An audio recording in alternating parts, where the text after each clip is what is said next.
పాత్రికేయుల మిత్రులకు నాతో ఉన్న సహచర మిత్రులందరికీ కూడా జై భీములు.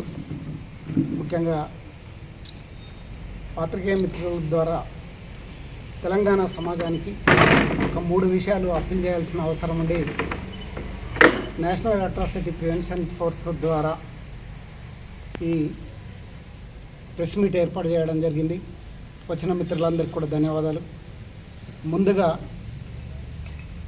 విదేశాలలో చదువుకోవాలని అనుకుంటున్న దళిత విద్యావంతులైన యువకుల కొరకు ఏదైతే ఆర్థిక సహాయం చేస్తుండేనో ఇంతకుముందు ప్రభుత్వం, అది కేవలం 210 మందికి అవకాశం ఉండేది.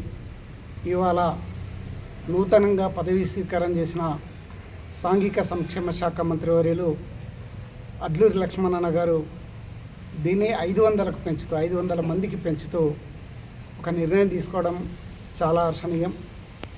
ఈ సందర్భంగా రాష్ట్ర ప్రభుత్వానికి, ముఖ్యమంత్రి గారికి, అలాగే సాంఘిక సంక్షేమ శాఖ మంత్రివర్యులకు కృతజ్ఞతలు తెలియజేసుకుంటున్నాం.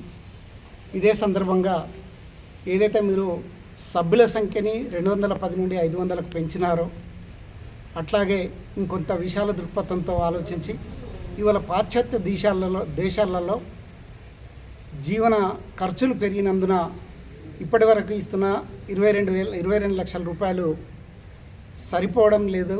ఈ విషయాన్ని ప్రభుత్వం గమనించి 22 లక్షలకు అదనంగా ఇంకొంత సొమ్మును కలపాలని చెప్పి వినతి చేస్తూనే